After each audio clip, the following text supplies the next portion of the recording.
Mesdames et messieurs, bonjour et bienvenue sur l'émission Parlons-en, bien entendu sur le média de la diversité, Diaspora Interaction.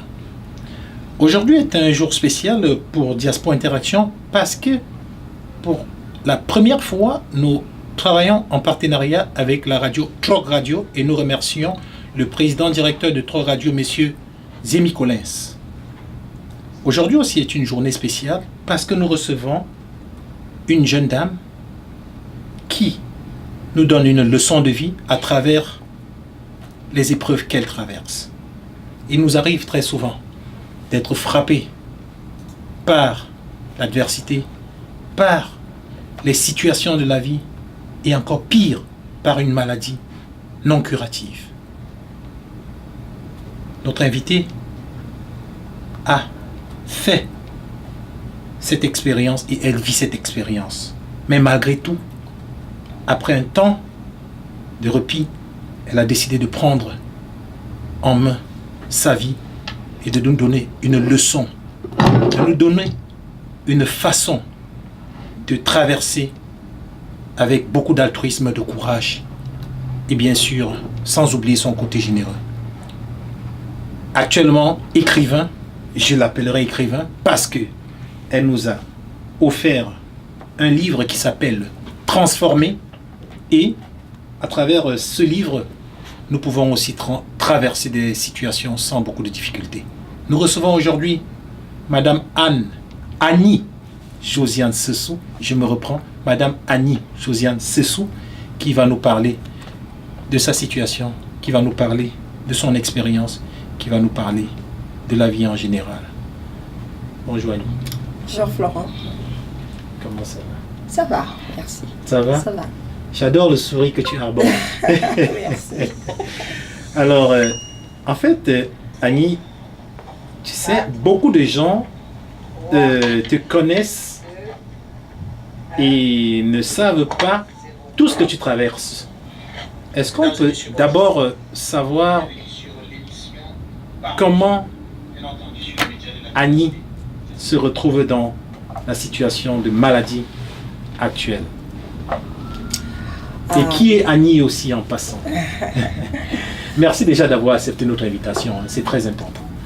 Oui, merci Florent, merci à Trog Radio qui nous reçoit aujourd'hui. Et merci de ta disponibilité. C'est une question intéressante. Qui je suis? Qui je suis aujourd'hui, ce n'est pas celle que j'ai toujours été. Je dirais que je suis la somme de mes parcours. La somme de vos parcours? Oui. Dans le sens où il y a des choses qui ne changent pas. Oui, je suis une femme, ça se voit. Je continuerai de dire que je suis une professionnelle, même si présentement je ne travaille pas de façon classique. Mais les compétences et les expériences que j'ai acquises au cours de ma carrière professionnelle continuent de me servir dans ma vie au quotidien et aussi pour les projets que je continue de nourrir. Parce qu'être malade ou vivre avec une maladie, ce n'est pas la fin. Je dirais que je suis une femme de foi. Foi envers moi, envers la vie, l'humanité, envers Dieu. Je dirais aussi que je dirais surtout que je suis une femme amoureuse du monde et de la vie. Et que peu importe les situations que je peux vivre, j'essaye toujours d'en retirer de la vie avec grand V. Wow. Tirer de la vie avec grand V.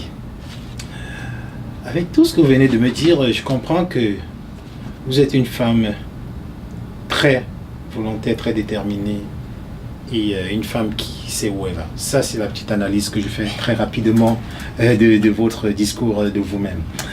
Alors, actuellement, est-ce que vous pouvez nous parler vraiment de cette maladie dont vous souffrez et qui, semblerait-il, n'est pas curatif actuellement? Oui. Comment ça vous est arrivé? Alors, ça fait 4 ans maintenant, ça a commencé à l'automne 2014.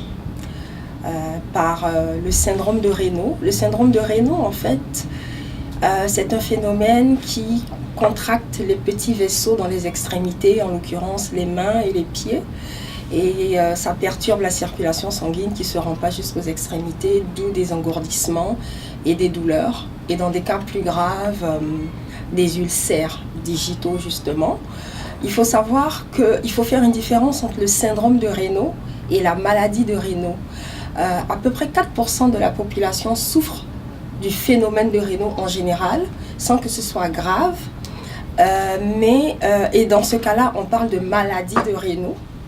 Mais dans mon cas, c'est le syndrome de Raynaud parce que c'est un symptôme qui fait partie d'une maladie plus large qu'on appelle la sclérodermie. Et dans ce cadre-là, ce syndrome de Raynaud, oui, peut être grave parce qu'il peut conduire jusqu'à l'amputation des orteils ou des doigts. Alors, bien que ce soit déjà un symptôme assez difficile à gérer, tant physiquement que psychologiquement, ce n'est hélas pas le seul symptôme de la maladie. En fonction des sujets, certains symptômes vont être développés plus ou moins, comme par exemple des troubles digestifs assez sérieux qui, tout en étant éprouvants encore une fois physiquement, peuvent l'être moralement, parce que j'ai l'habitude de dire à la blague à mes amis, je suis un bikini sans élastique, parce que je peux lâcher à tout moment. Dans la mesure où, malgré une alimentation assez contrôlée, il y a quand même un facteur d'imprévu qui est lié à la maladie, qui fait qu'à n'importe quel moment, je peux ressentir des troubles digestifs assez sérieux qui vont m'empêcher d'honorer un rendez-vous, par exemple. Et ça, c'est quelque chose que je vis au quotidien et qui est assez frustrant. Mais c'est pas ça qu'on veut parler maintenant. Non. Et donc, il y a la sclérose générale, comme son nom l'indique, sclérodermie, c'est la sclérose de la peau, qui fait qu'on a une peau épaisse et sèche, qu'il faut tout le temps hydrater et nourrir, qui fait qu'on perd beaucoup d'élasticité aussi, ce qui empêche justement des mouvements au quotidien, aussi des mouvements aussi banals que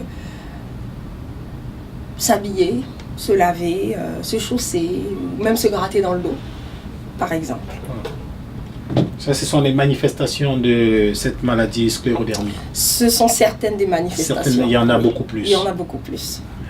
Et depuis que vous avez été atteinte par cette maladie, des transformations dans votre vie, est-ce que vous pouvez nous en parler un tout petit peu, pas en détail, mais les grandes transformations? Elles sont énormes, surtout pour moi, qui était une professionnelle dans un corps de métier où les délais étaient à respecter à la minute près. Vous faisiez quoi? Je travaillais comme rédactrice technique en développement des affaires dans une firme de génie civil, et j'étais beaucoup en charge de monter des offres de services en réponse à des appels d'offres. Alors, quand le client disait qu'il veut l'offre à 15h, c'était pas 15h01. C'était à 15h. C'était à 15h. Alors, donc, j'ai beaucoup appris à travailler sous pression et à respecter les échéanciers. Et aujourd'hui, avec cette maladie, je souris souvent parce que je me dis, aujourd'hui, je ne suis pas capable de respecter mes engagements, les échéanciers. Et c'est un peu drôle, finalement. C'est un peu ça, l'humour de la vie. Mais vous travaillez toujours pareil, hein? On va dire oui. On va dire. Parce que ne pas s'asseoir derrière un bureau, c'est pas. En fait, je veux dire,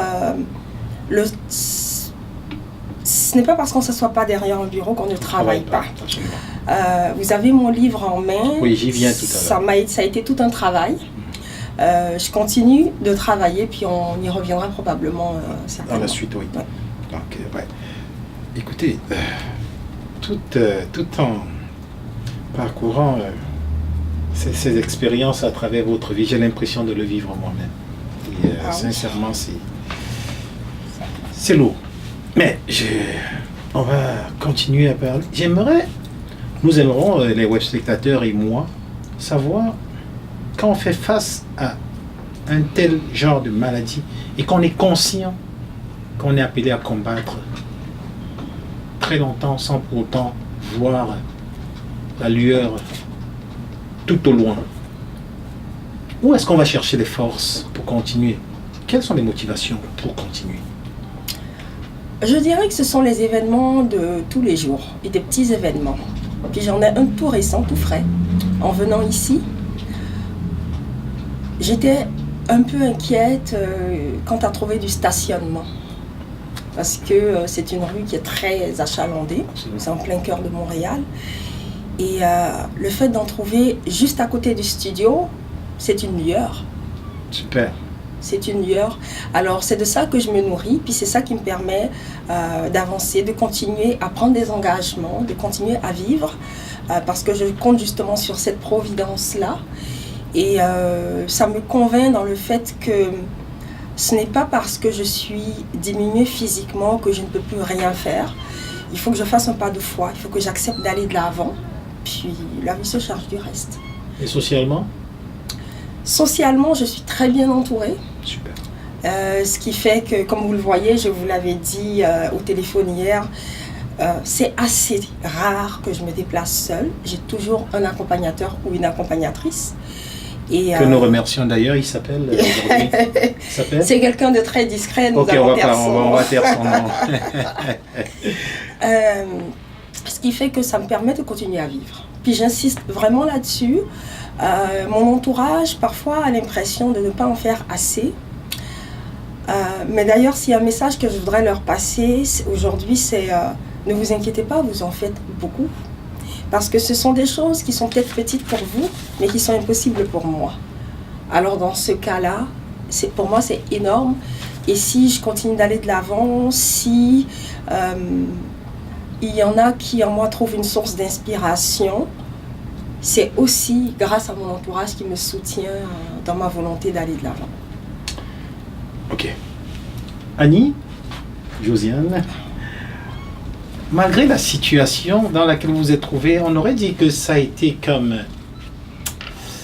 une naissance, la naissance d'essayistes, écrivains, si on peut l'appeler comme ça. Vous avez, je vais utiliser un terme, pondu un excellent roman, un excellent ouvrage qui s'appelle Transformer. Je l'ai en main. C'est un manuscrit de 176 pages. Et quand on le parcourt, c'est tout un trait. On le parcourt tout d'un trait parce que l'écriture lui est fluide, très inspirante et très ouverte. Parlez-nous de Transformer. Pourquoi Transformer? Pourquoi pas un autre titre? C'est intéressant parce qu'au début, justement, c'était un autre titre. Et c'était... C'était un autre titre qui était Merci pour tant d'amour. Okay. Parce que l'idée de transformer de ce livre est partie du fait que je réalisais tout ce que mon entourage faisait dans ma vie au quotidien, mais également des personnes inconnues rencontrées au gré de la vie à l'hôpital, dans des supermarchés, dans la rue, qui pouvaient m'aider quand je demandais de l'aide ou quand elles voyaient spontanément que j'avais besoin d'aide, elles venaient vers moi. Et ces actes-là pouvaient radicalement changer ma journée. Et j'ai décidé de partager ça pour montrer en fait que oui, il y a l'entourage qui me soutient, mais il y a aussi des inconnus. Et je voudrais que les gens sachent que tout petit geste d'attention, de bienveillance qu'ils posent à l'endroit de quelqu'un peut avoir des répercussions énormes sur son quotidien et pourquoi pas sur sa vie. Alors, d'où le titre premier qui était Merci pour tant d'amour. Et donc, un témoignage de gratitude envers la vie, mes amis, Dieu, et puis moi-même aussi, quelque part, parce que on n'est pas toujours tenté de parler de nous-mêmes, de se remercier, de s'aimer, mais je pense que c'est parce que je m'aime assez que je combats, puis que vous pouvez parvenir à transcender aussi. Exactement. Ça. Et puis, une fois l'ouvrage terminé,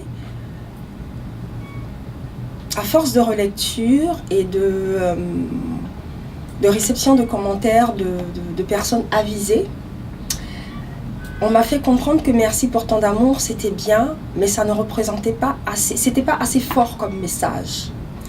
Il a fallu que je retravaille sur mes idées, tout en relisant mon manuscrit pour voir, en plus de la gratitude, la reconnaissance, ce qui se dégageait le plus de mes écrits.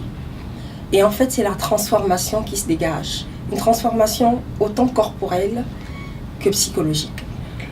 On dirait donc, on peut dire que c'est Transformer est un autoportrait. Hein? Oui. Un autoportrait qui permet de donner comme ça une idée générale de votre situation actuelle et éventuellement pour ceux qui un jour seraient éventuellement confrontés à ça, de s'en inspirer pour, malgré l'émotion, pour pouvoir transcender tout ce qui pourrait être comme obstacle. Tout à fait. Parfait.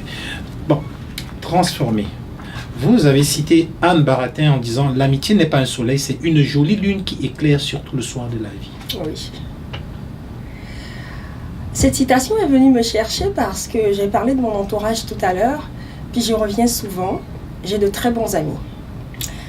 Je les savais bons avant la maladie, mais je les ai découverts très bons, c'est-à-dire dans l'adversité, c'est-à-dire sous la lune. En fait, tant qu'il y a une étincelle, il y a une espérance de briser. Alexandre Amour, que vous citez toujours. L'étincelle, parfois, ça peut venir de n'importe qui, ça peut venir même tout simplement des situations qu'on vit. Aujourd'hui, vous, par rapport à tous ceux qui nous écoutent aujourd'hui, pour la postérité, que pouvez-vous dire par rapport à cette situation de maladie? Ce que je vais dire pour la postérité, c'est quelque chose que la postérité sait déjà, c'est quelque chose que tout le monde sait déjà, c'est-à-dire que tant qu'il y a de la vie, il y a de l'espoir. Oui. Et que dans toute situation, mais absolument toute, il y a toujours comme un petit fil qu'on peut aller chercher et qui va nous amener de l'avant. Il y a toujours une solution. Elle n'est peut-être pas idéale, mais elle existe toujours. Et